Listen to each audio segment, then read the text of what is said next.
Les hommes, pour l'expatriation, c'est un peu comme des bananiers ou alors soit comme du manioc, c'est-à-dire qu'on peut très facilement les déraciner et les enraciner dans un nouveau pays, il n'y a pas de souci en tout cas. Là où les femmes, alors j'avais noté que c'était un peu plus comme un cocotier ou j'avais noté un palmier, voilà, cocotier ou palmier.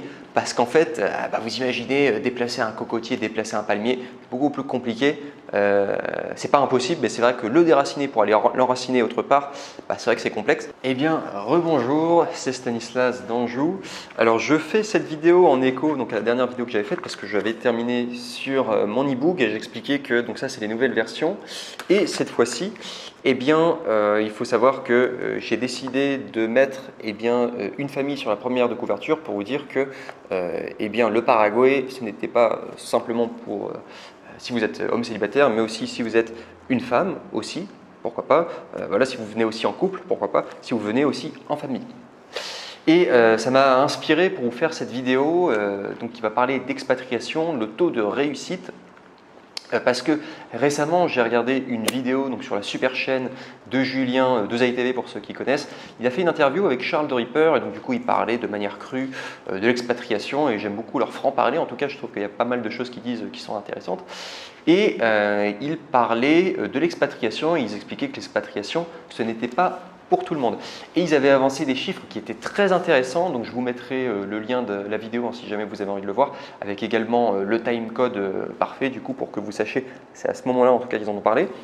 Parce qu'ils parlaient de l'expatriation et ils expliquaient, ils avaient donné ces chiffres-là, ils disaient que pour quelqu'un qui veut s'expatrier, ils expliquaient que pour un homme, c'est à peu près 50% de réussite que le projet d'expatriation se passe bien. Et au niveau des femmes, c'était 10% de réussite que le projet d'expatriation se passe bien. Alors c'est très intéressant parce qu'ils expliquaient du coup l'expatriation, ce n'était pas pour tout le monde, il y avait des échecs, mais il y avait aussi des réussites. Moi, ce que j'aurais tendance à vous dire, c'est que par rapport à l'expatriation, c'est un pari que vous allez faire. Généralement, quand même, vous le sentez dans vos tripes si vous avez envie de vous expatrier. Mais voilà, c'est quand même un pari. Moi, personnellement, je l'ai fait. Il faut savoir, ça fait à peu près depuis 20-21 ans que je voyage, que je vais dans différents pays. Et j'ai toujours préféré, en tout cas, être à l'extérieur de mon pays d'origine, qui est la France, qu'à l'intérieur. Voilà. Et au contraire, j'avais l'impression, quand j'étais en France, pour tout vous dire, c'est la bonne métaphore, j'avais l'impression de pourrir sur place quand j'étais en France, c'est-à-dire il n'y avait rien d'intéressant qui se passait. Ce qui est assez paradoxal aussi, c'est que depuis que je voyage, j'ai l'impression que ma vie sociale est bien plus riche que quand j'étais en France. En France, je me sentais différent des autres. J'avais quelques amis, mais c'était pas aussi, ça se passait pas aussi naturellement que depuis que je me suis mis à voyager. Que voilà, j'ai commencé à être digital nomade dans un premier temps, jusqu'après vraiment m'expatrier. S'expatrier, ça veut vraiment dire que vous faites toutes les démarches administratives dans un pays, vous décidez vraiment de choisir un pays comme étant votre base. Et donc du coup, je voulais vous dire que c'est un pari de faire une expatriation, mais par contre, alors si ça ne se passe pas bien, dans tous les cas, vous pourrez vous dire que vous aurez tenté. Voilà. Parce que c'est vrai que moi, ça m'est déjà arrivé, par exemple, j'avais voyagé au Costa Rica, j'avais rencontré un couple qui s'était expatrié au Costa Rica, donc ils avaient acheté leur maison de leur rêve, etc., proche d'une plage en plus où on pouvait faire du surf, etc. Eux, ils avaient eu du mal à s'adapter, alors notamment pour des histoires de langue, parce qu'ils ne parlaient pas très bien espagnol, ils disaient que les Costaricains en plus étaient un peu fermés, etc. Là, c'était un peu un échec, et donc ils ont quand même investi énormément de temps, énormément d'argent aussi parce qu'ils ont tout plaqué pour aller vivre au Costa Rica et finalement leur projet de maison, finalement ils allaient rentrer dans leur pays, donc finalement c'était un échec. Donc il faut savoir que l'expatriation vraiment c'est propre à chacun, vous devez le sentir dans vos tripes, mais j'aurais tendance à vous dire, donc vous allez faire un pari, il y a des chances que ça marche comme ça ne marche pas, mais dans tous les cas j'aurais tendance à vous dire tentez l'aventure parce qu'au moins vous n'aurez aucun regret. Et dans le cas où ça fonctionne l'expatriation, donc comme moi dans mon cas, je vais vous dire, je ne peux plus rentrer en France, ça m'énerve de rentrer en France. Quand j'étais rentré là à Noël, il faut savoir que je suis resté 20 jours en France, donc c'était pour voir ma famille. J'en avais marre, alors j'étais content de voir ma famille, mais retourner en France, en plus c'était la pire période pendant l'hiver, il faisait froid, etc. C'était gris, rien d'intéressant à faire, etc. sur place. je sais pas, ça me fait pas vibrer, il n'y avait rien d'intéressant à faire, je m'ennuyais quand j'étais en France. Et après, quand je suis rentré au Paraguay, là d'un coup, c'est tout de suite une vie beaucoup plus intéressante, puis je reprenais mes activités professionnelles, etc. Je suis très content. Ouais, tout ça pour vous dire que aujourd'hui, je me sens même beaucoup plus chez moi, ici au Paraguay. Alors, je ferai une vidéo là prochainement pour vous expliquer 3 points clés pour pouvoir faire un projet d'expatriation qui réussit. Donc, ça sera la prochaine vidéo.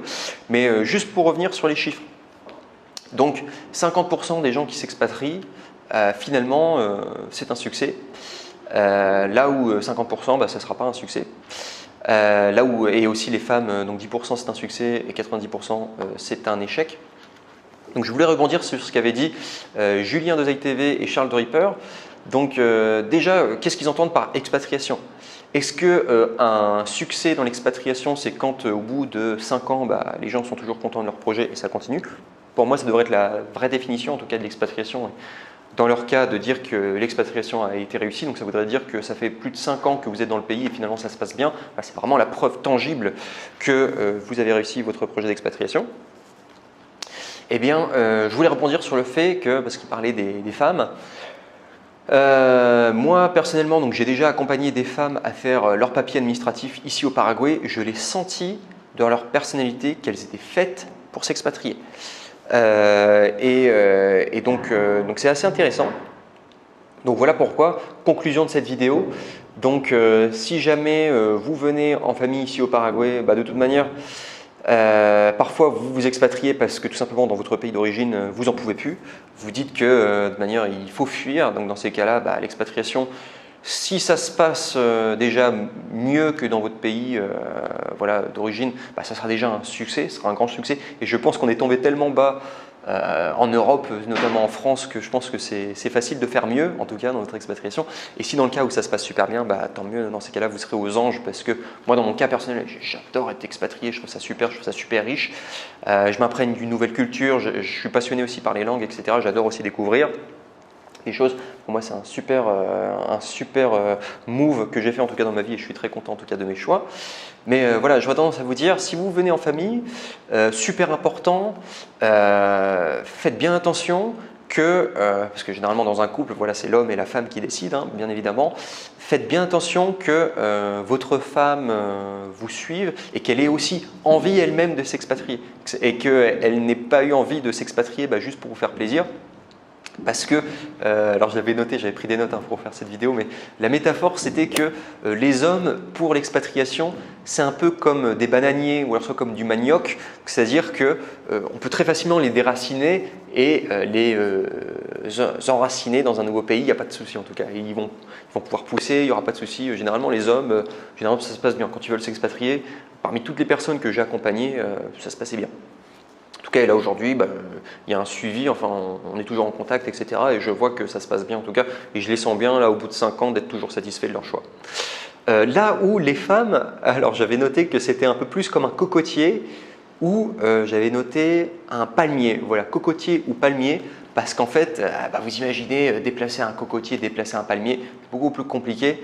C'est pas impossible, mais c'est vrai que le déraciner pour aller l'enraciner autre part, c'est vrai que c'est complexe.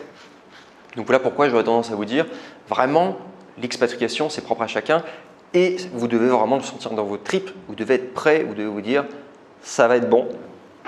Et c'est un projet qui me donne vie, voilà, ça me donne envie de m'expatrier et vous pensez que vous allez avoir du succès parce que vous l'avez décidé. Généralement, en projet d'expatriation, on le décide à peu près 5 ans en avance quand on a envie de s'expatrier. On le sent en tout cas qu'il faut qu'on parte. Moi, depuis que j'ai 20 ans, je sais que j'avais rien à faire en France et qu'il fallait que je m'expatrie et c'est superbe. C'était une excellente décision en tout cas que j'ai prise dans ma vie. Donc voilà là pourquoi la conclusion de cette vidéo. Vous venez en famille, sachez que si vous ramenez votre femme, il faut vraiment qu'elle soit aussi elle prête et ouverte au sujet de l'expatriation. Et si ça se passe bien, ce sera probablement l'une des meilleures décisions de votre vie. Voilà.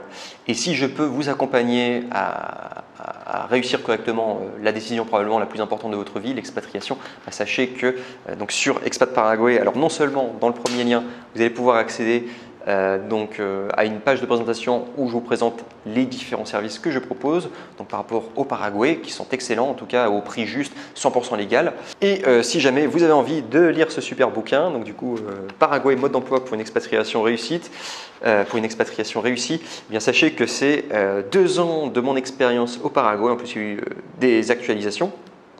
Pour vous dire que cet e-book, je l'ai vraiment écrit avec le cœur, il est super bien, enfin pour moi en tout cas je trouve qu'il est super bien fait.